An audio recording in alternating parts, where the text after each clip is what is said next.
This is how you can hack your brain's dopamine system in order to be happier. And this is part 1 of the series. According to Dr. Anna Lemke, psychiatrist and author of Dopamine Nation, the brain operates on a pain-pleasure balance.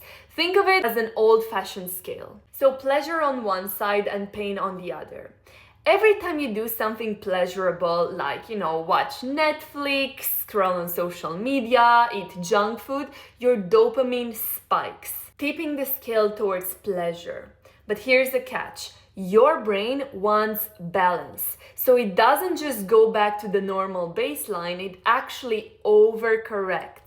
So it actually tilts the scale towards pain to restore the equilibrium. This is called dopamine downregulation. So the more you stimulate your dopamine artificially by watching porn, gambling, Netflix, sugar, all these things, the more your brain lowers your dopamine baseline, which means that you need more stimulation to feel normal again.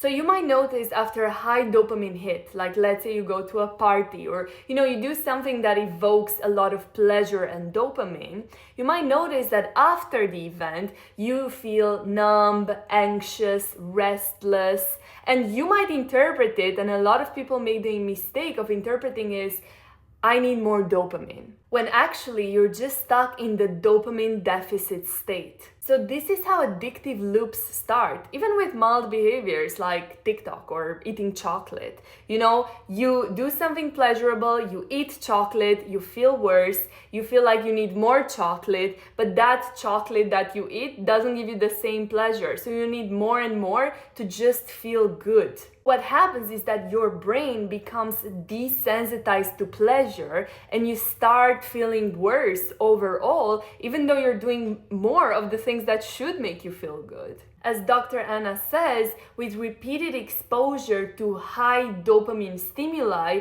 your brain adapts by producing less dopamine or decreasing dopamine receptors. So the translation is that the more hits you chase, the less joy you feel. So what is the solution?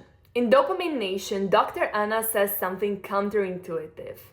The path to pleasure is through pain. The pain-pleasure seesaw works both ways. So when you voluntarily induce pain or effort, the seesaw tips the other way towards pleasure. So if you start with pain, like, people are into cold exposure nowadays, like cold showers or ice baths, intense exercise, waking up early, unconsciously putting yourself in these high effort, uncomfortable situations that of course are good for you, your brain tries to balance the pain out by releasing feel-good chemicals like dopamine and endorphins to balance out the pain. So voluntary discomfort results in delayed pleasure. This is also known as the opponent process theory. So the idea is that every emotional or sensory experience we have is followed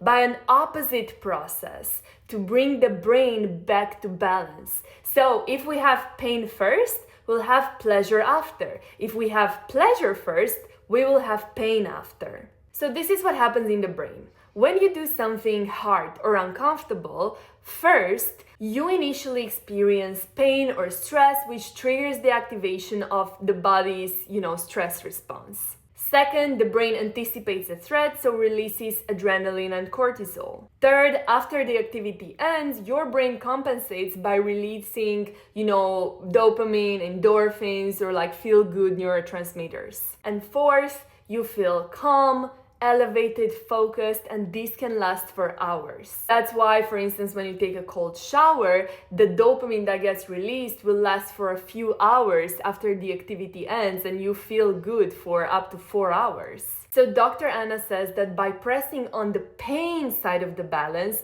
we can trick the brain into long-term pleasure and reset our dopamine system. So instead of compulsively pursuing pleasure, we can find ways to invite pain in our lives, and in doing so, rediscover the joys of life. If you managed to watch this video till the end, then your dopamine system is working well because you didn't get distracted. So congrats to you. Let me know what you thought in the comments and let me know what else I should make videos on. Lots of love.